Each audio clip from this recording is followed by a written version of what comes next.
All right. Well, listen, the most important thing is the nonprofit that you are here to represent. From what I understand, you were bullied as a young man, and it was really tough for you going to the bus stop. You was getting your butt whipped all the time. Yeah. So you're arm wrestling here this weekend.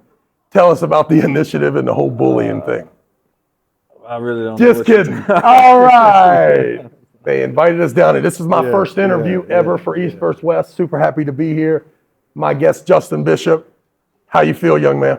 Like $1 million, man, ready to go. Just ready for Saturday. Show what I can do, show what I've been preparing to do, you know. So I saw the podcast and the lead up to the fight 2 months ago. We're talking about you and who then was your opponent? Daniel Ustinov. So you're getting ready for Daniel, and then all of a sudden you get a phone call. Yeah. Who's on the other end, and what was the explanation? Well, I got a message from Robert like a Friday, 2 weeks out, and said that Ustinov couldn't get a visa. So I'm like, whoever, I'd like to keep it in the class if I can, but I understand 2 weeks is a short time. And by the next day, I'm pulling Tom. So I went from pulling a midget to Peaky Blinders. You know what I'm saying? So we'll see. We'll see how it goes. So you felt pretty good in the interviews, at least. You sounded pretty confident. Now that there has been a switch up, and now, Captain Stretch is coming to town, the deal is that this guy hooks people that don't want to get hooked. He's got a little Kevin Bongard in him. He's long enough to keep committing forward. Your elbow comes off the back of the pad, or you run out of room to top roll, Tom Holland, and you end up 10 o'clock in a hook. Yeah. Is that the game plan, that when you heard his name, does all of that make sense to you? Yeah, I mean, that's definitely a real possibility. Tom's no slouch. He's a veteran, been pulling a long time, got a long arm, long hand. Compared to who I was going to pull, it's the exact opposite. So, but, I've been training to be the champ. I had not been training for Tom Holland. I have not been training for Ustinov. I've been training to be the best in the world. So, in my eyes, it's the same thing. Now, strategy-wise, setup-wise, how I'm going to approach the match is different, obviously. But I'm really not worried about it going in a hook. I train my hook quite often. Most people can't get me there. That's why you don't see me there. When I get caught sleeping usually you see me on the defensive end. If I hit him over and it goes hook, I'm not afraid to stay there, because I actually got better stamina there than I do anywhere else. So, I think it's funny, like when you're top rolling and you get into a real top roll match. To me, that's where I feel the most vulnerable. Right. I understand when they're trying to hook me and where they're trying to get, but when I agree with you, like outside moves that don't end perfectly are way more draining than, I think you got a great hand. You better learn that there's an angle where they're going to hope that you run out of room and go sideways, and I think that's the match. Well, let's talk about, I know everyone wants to be the champ and be the best in the world, but one important thing I think for most people is, are you the best in your country, in your neck of the woods, right? So I believe that Hunter Noltz was on that way, that I felt that we all thought in the United States, this guy's the best lightweight guy we got, anywhere between 165 pounds and 171 pounds. Hunter Noltz may have a chance to become, we were saying crazy stuff. East versus West lightweight champion of the world was coming out of people's mouth. I think that after your match with him, are we sitting here in this room and Justin Bishop is the best lightweight arm wrestler in the United States of America? I think without question. I mean, I just recently pulled the number 1, number 2 guy. Before that, I pulled the number 5 guy, and I never passed center. So, it never even stopped. So, I mean, I think I've been that for a while, if you want to know the truth. That's why I hadn't been pulling stateside. I mean, when I lost to Mindy and then I lost to Giannis, I come back home, I'm like, well, what now? I guess I'm going to have to remind everybody, because you had a bunch of people going around, this guy's the best, this guy's the best. And I'm like, I was one of those guys. Yeah. So, every now and then you have to come back home and remind everybody who daddy is. And that's That's what I did. So Super impressive, right? Yeah. Super impressive for all of us here, because I think that everyone now, you want to be Levon, right? We all want to be Levon. That's great. But the truth is that you got to start in your own neck of the woods. And nothing bothers me more than people leaving their town. They can't even beat 3 of the people that took them to the airport. Right. And they're going to pull some super match somewhere. So refreshing to know we have what seems to be right now the best lightweight arm wrestler in the United States.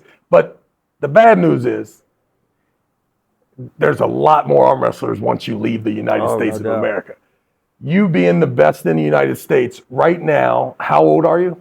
36. Is 36-year-old Justin Bishop the very best version that we have ever seen? I think overall, for sure. Overall, my table IQ is better. Everything else I do in my training is better. I'm better organized. I set up my training, strength train, the first half, and then I start, more like stamina, things like that. So whereas used to, I just go in there and lift heavy stuff the whole time.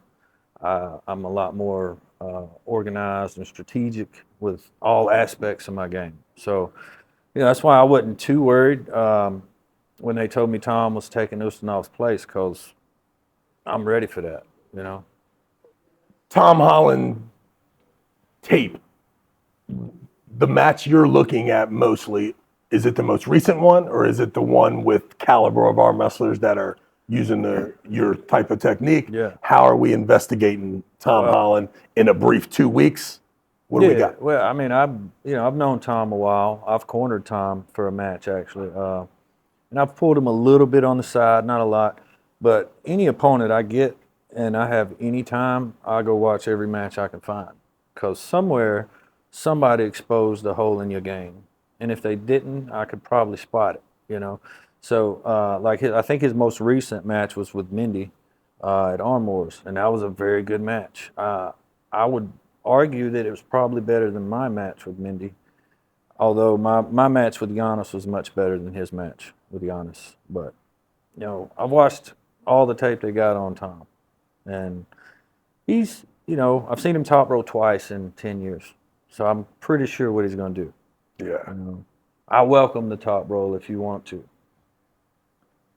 Tom Holland, 2 weeks notice, best 3 out of 5.